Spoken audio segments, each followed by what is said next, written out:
Aston Villa have been absolutely box office this season. They really grabbed a lot of attention in the summer transfer window by going out signing guys like Moussa Diaby and Nicolo Zaniolo and really trying to improve on last season's real promise that they started to show under pantomime villain Unai Emery. And under big expectations, Aston Villa have been producing some really big results. They've not lost very often this season, but when they do lose, they do tend to lose quite spectacularly, to say the least. But this Aston Villa side is very exciting, very versatile and very dynamic, and currently sitting 5th in the Premier League. And we're coming up to a really crucial part of the season for Aston Villa, where not just in the league where they can really reinforce that position on the table, but in the Europa Conference League they have to qualify from the group and get into the knockout stages. In the video today we'll be looking at who have been the key players for Aston Villa so far this season, how is their squad depth really shaping out, and how well can they do over the next 5 to 8 matches in all competitions. What are the expectations? What do they need to get done?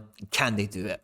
At any point in the video today, if you do laugh, you learn, you like something or whatever, please do like and subscribe to the channel. We are pushing for 10,000 subscribers and we cannot do that without your support, guys. So if you do enjoy the content, hit the subscribe button for more content like this. Like, share, retweet, all that good stuff, guys. Let's just get stuck straight into it. Now, when you really lay out the whole squad and put it across the map, it is clear to see that this Aston Villa team is built for knockout competition, is built for competing all the way through to the business end of the season, where titles and where competitions are won.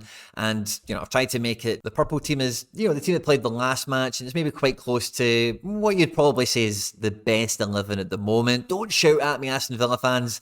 I know you're probably saying that there's something wrong here, but this is kind of how it stands at the moment. Already this season in all competitions, little Ollie Watkins has went out and bagged himself 8 goals, 5 assists. He's won 2 penalty kicks that have been converted, and he's also had a clearance off the line. Ollie Watkins for me is one of the most underrated strikers in the Premier League, and he has been sensational. Now, one of the tactics Unai Emery and Aston Villa are clearly trying to do here is by versatile, dynamic, exciting players like we spoke about in the intro. Nicolo Zaniolo can fill in these forward roles and has done so, but along with McGinn, Douglas Luiz, Ramsey, they are all a part of a really clever midfield dynamic that, depending on who's starting and who the opposition is, their shape and position kind of depends on the opposition and the game state. They're very, very clever in how they go about it. Moussa Diaby also has the versatility to play in attack, even alongside John Duran, where I think it was Zaniolo that accompanied him up front in Europa League. It might have been Bailey, but there is a few players like Bailey as well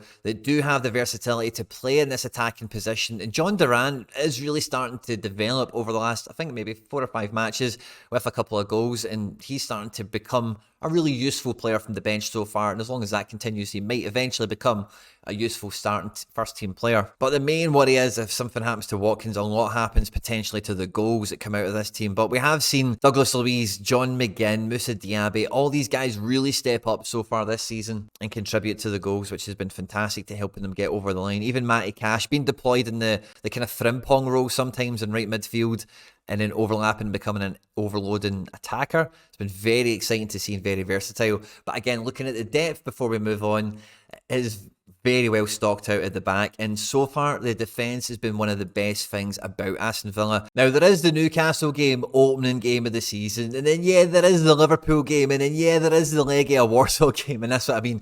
When Villa lose this season, it's never boring to say the least, but every other game here, and calibre of opposition does vary, but they have been very mean and very lean defensively. Midweeks and weekends going back to back against all types. Chelsea's, Brighton's, the derby away to Wolves, never mind at home to West Ham there at the weekend. Very, very, very credible defensive performances. And as we go through those games there's a number of different players that are coming to the fore to actually step up and play vital minutes in vital games to get vital results for this Aston Villa team. So where Unai Emery's really moved this squad on to now is it's a really safe position. Like, there is really almost 2 to a man. Yeah, we could get rid of Buendia because he's been injured and not really featuring. I'm not sure when Mings is back, you could get rid of him as well if you wanted. And if you maybe really wanted to stress test the squad out, you can maybe say Tielemans is itching for a move, you could maybe forget about him. So this is maybe the key guys that are going to be involved in, how Aston Villa pan out this season. But it's very clear to see when you do watch Villa this season that the synergy levels, the chemistry as it were, that the levels that they are achieving is exciting, is very exciting to see, because That's the difference between teams that can, just be okay or can really go on and achieve something. So they did have that 3-2 loss away to Legia Warsaw, which was a very sore one for them to take, and it's really thrown that Europa Conference League, I beg your pardon, group into disarray. The next game for Aston Villa is going to be the first in a double header away to AZ. This is a huge, what I call Sorare derby. Two clubs that have amazing fans all around the world that love watching football being played the way that these clubs both do in their own identity. So it's going to be a very competitive game for Aston Villa. Nothing is a given here, and with everything in this group still wide open, 3 clubs on 3 points each, Aston Villa cannot take anything for granted. Like I mentioned as well, they are also 5th in the table. Now, the next 5 Premier League games, along with the next 3 Europa Conference League games, are really going to define Aston Villa's season. In the next 5 Premier League games, they're playing Luton, which is at home, then away to Forest, before playing Fulham and Tottenham in quick succession, with that game against Legia Warsaw, the revenge game, back at Villa Park, before playing Bournemouth, and then I stopped the little sequence there because then the next game is Manchester City. Now, over those next 5 games, so far, if you look at Aston Villa's season and how the ratios kind of went, they're winning like 2/3 of their matches. So I think Aston Villa fans would hope and expect to beat the likes of Fulham, Nottingham Forest, Bournemouth, playing Fulham on a Sunday at 2 o'clock, but after playing the second game against AZ, that could be a game that Aston Villa could easily draw, and I think some people would imagine that Tottenham could also beat Aston Villa on paper. And how good is this? The guys at QuinnBet have enhanced their UK welcome offer, where you can now get a free bet up to £35. It's for new customers that sign up only. You can check out all the full terms and conditions on their website, quinnbet.com, or by clicking on the link that's in the description of the video. By clicking on the link, you support all the content that's here at the channel, so I thank you in advance if you do so. It looks really impressive to me, but it is 18 plus, and remember folks, always gamble responsibly. Like we can see here, not very much is done on paper. Yes, Liverpool won 3-0. Aston Villa did beat Chelsea away from home 1-0, and they absolutely spanked Brighton 6-1. So I don't think there's any given here. Aston Villa could go and actually keep improving their form, and rather than winning 3 games out of 5 domestically, maybe they could win 4, maybe they could win 5. But there is no room for margin for error when it comes to Europa Conference League. The doubleheader against AZ has to be 6 points for Aston Villa, and then coming into that revenge game against Legia, that's the position where they can hopefully secure qualification into the knockout stages. The most dangerous thing about the Europa Conference League is it's the only group stage that doesn't have a trapdoor position where you can drop down to another competition to play it.